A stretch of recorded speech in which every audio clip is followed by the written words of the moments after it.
नमस्कार, जय हिंद, वंदे मातरम। दोस्तों, स्वागत है आप सभी का एसएससी योद्धा के बेहतरीन ऑनलाइन प्लेटफॉर्म पर। दोस्तों, उम्मीद करता हूँ आप सभी लोग एकदम मस्त होंगे। दोस्तों, जैसा कि आप सभी को पता है कि सीआरपीएफ ट्रेडमैन का पेपर चल रहा है, मात्र 14 दिन बचे हुए हैं, तो इसमें आप सभी को तैयारी पूर्ण करनी है, तो जुड़ जाइए हमारे साथ। हम करवा रहे हैं प्रैक्टिस सेट, रोज दो दो वीडियो लाएंगे और आप सभी की तैयारी को संपूर्ण बनाएंगे। तो दोस्तों, आज की वीडियो में याद रखिएगा 25 जीके के प्रश्न बहुत ही ज़्यादा इंपॉर्टेंट रखे हैं, जो सिलेक्टेड हैं, जो कई बार परीक्षाओं में पूछे गए प्रश्न है। तो देखते हैं हमारे कितने विद्यार्थी ऐसे जो 20 का टारगेट यानी पीछे चैलेंजिंग वीडियो है, याद रखिएगा, और चैलेंजिंग प्रश्न है। देखते हैं 20 का जवाब कितने विद्यार्थियों को पता होगा। तो आप सभी को बता दो दोस्तों, और हमारे वीडियो को उन भाई बहन तक जरूर साझा करिएगा जिनके पास आज कोचिंग जाने तक के फीस नहीं है। तो चलिए दोस्तों, वीडियो किसी देरी के वीडियो को शुरू करते हैं। आप सभी जवाब जल्दी से कमेंट में बताइए। पहला प्रश्न है कि निम्नलिखित में से कौन सा अनुच्छेद ग्राम पंचायत के संगठन का वर्णन करता है।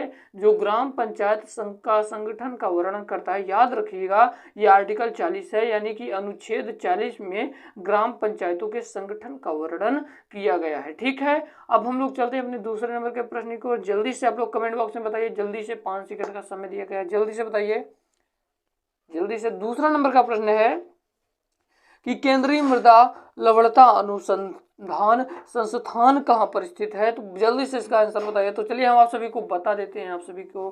तो दोस्तों, आप सभी को बता दो, इसका राइट आंसर हो जाएगा ऑप्शन नंबर बी वाला, करनाल। कहाँ पर? जो केंद्रीय मृदा लवणता अनुसंधान है, जो संस्थान है, ये करनाल में स्थित है। उम्मीद करता हूँ दूसरा नंबर का प्रश्न भी आप सभी को समझ में आ गया होगा। चलिए हम लोग चलते हैं तीसरे नंबर के प्रश्न की ओर।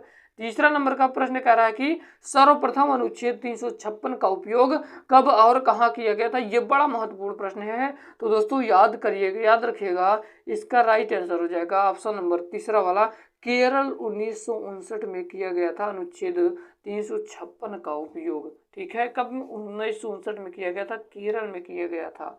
उम्मीद करता हूं आपको तीसरा नंबर का प्रश्न भी बिल्कुल आसानी से, बिल्कुल सरल भाषा में समझ में आ गया होगा। अब हम लोग चलते हैं अपने चौथे नंबर के प्रश्न की ओर। चौथा नंबर का प्रश्न है दोस्तों, कह रहा है कि विश्व जनसंख्या दिवस कब मनाया जाता है। तो दोस्तों, याद रखिएगा, ये जो विश्व जनसंख्या दिवस है, ये मनाया जाता है 11 जुलाई को। ऑप्शन नंबर चौथा वाला सही हो जाएगा। इसके पहले कितने लोगों को इसका जवाब पता था, एक बार कमेंट बॉक्स में जरूर बता दीजिएगा।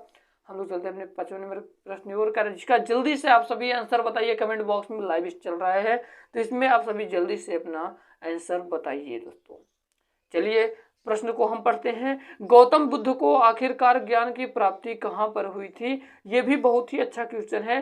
तो दोस्तों, याद रखिएगा, जो महात्मा बुद्ध हैं, इनको ज्ञान की प्राप्ति बोध गया में हुई थी। और याद रखिएगा, इससे 3 प्रकार के प्रश्न बनता है कि महात्मा बुद्ध का जन्म कब कहाँ हुआ था। तो याद रखिएगा, महात्मा बुद्ध का जन्म लुम्बिनी में हुआ था। और महात्मा बुद्ध जो अपना पहला उपदेश दिए थे, वो सारनाथ में दिए थे। ठीक है, मगर उनका क्या कहते हैं भैया, आखिरकार ज्ञान की प्राप्ति कहाँ पर हुई थी, तो बोध गया में हुई थी। ठीक है, उम्मीद करता हूं ये प्रश्न भी आप सभी को समझ में आ गया होगा। अब हम लोग चलते हैं अपने अगले प्रश्न की ओर। कह रहा है कि नमक सत्याग्रह किस वर्ष से शुरू किया गया था।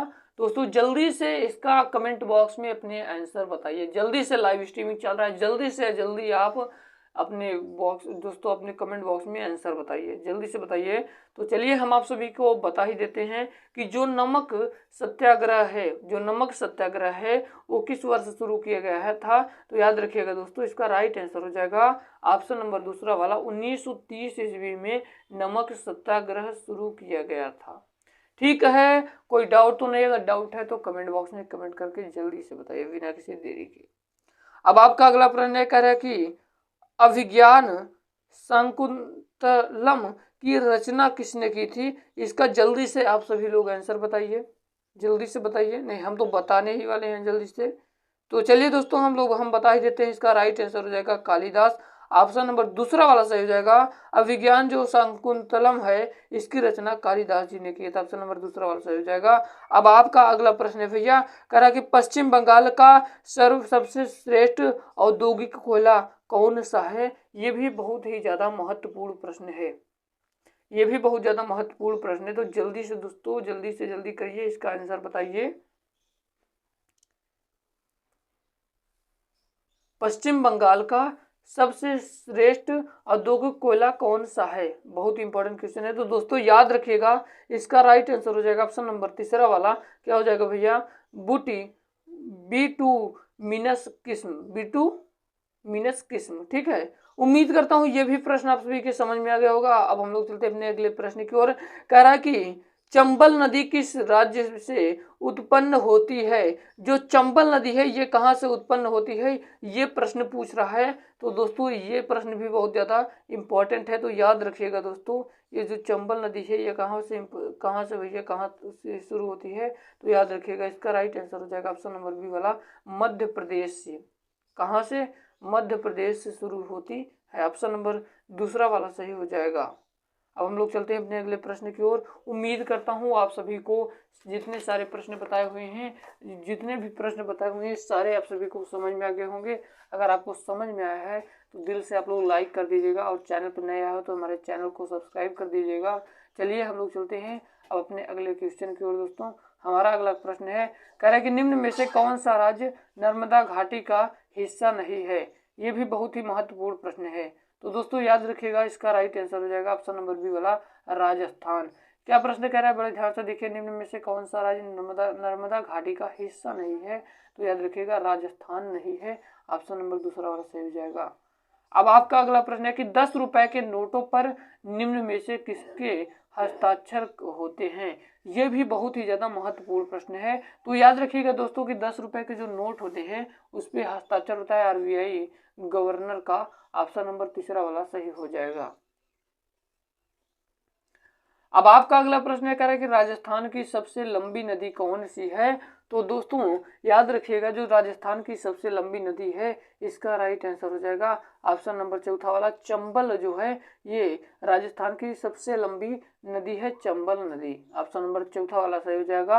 अब आपका अगला प्रश्न है, अगला प्रश्न कह रहा है कि हर्ष ने अपनी राजधानी से स्थानांतरित की थी। तो दोस्तों याद रखिएगा, इसके कहाँ से भैया?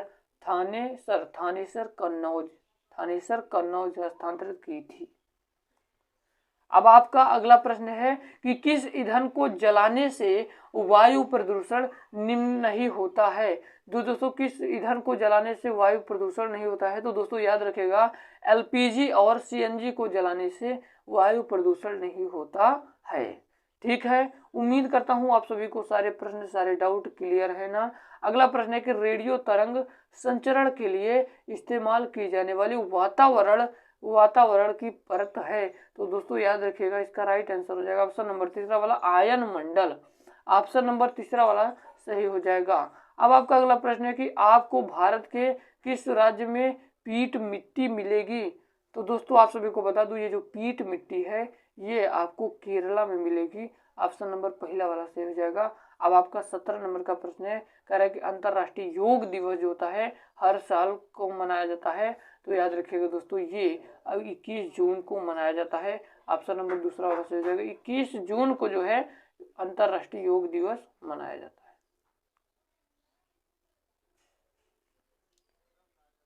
अगला प्रश्न है कि भारत का कृत्रिम बंदरगाह कौन सा है? तो दोस्तों याद रखिएगा, भारत का कृत्रिम बंदरगाह जो है ये चेन्नई। ऑप्शन नंबर तीसरा वाला सही हो जाएगा। आपको कितने, अभी तक आप लोगों ने कितने का जवाब आपको पता था? ईमानदारी से कमेंट बॉक्स में कमेंट करके बताइएगा। हम सुबह भी आप सभी का टेस्ट लेंगे, ठीक है? वो आप लोग तैयार रहिएगा। इसके लिए हमारे चैनल पर नए हो तो चैनल को सब्सक्राइब कर लीजिएगा। अगला प्रश्न है कि वायु में नाइट्रोजन गैस का प्रतिशत है, वायु में नाइट्रोजन गैस का प्रतिशत कितना है? तो याद रखिएगा दोस्तों 78% है। वायुमंडल में नाइट्रोजन का 78% है। आपका अगला प्रश्न है कि कौन सा संवैधानिक संशोधन मिनी संविधान के रूप में जाना जाता है?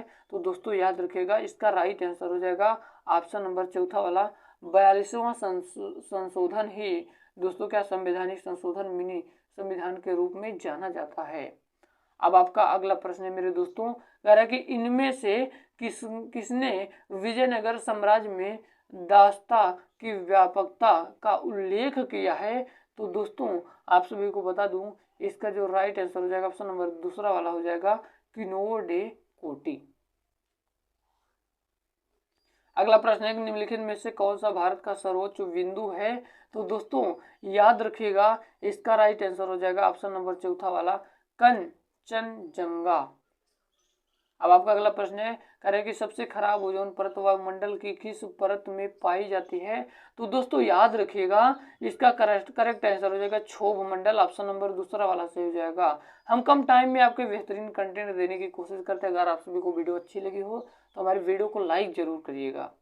अगला प्रश्न है कि अगले देखिए, यहाँ पर एक और हम चीज़ें बता देता हूँ कि जो ओजोन दिवस होता है ये 16 सितंबर के दिन मनाया जाता है, इसको याद रखिएगा, ठीक है। अगला प्रश्न है कि नोटबंदी भारत सरकार द्वारा में की गई एक नई पहल थी, तो कब की गई थी भैया। तो याद रखिएगा नवंबर 2016 से।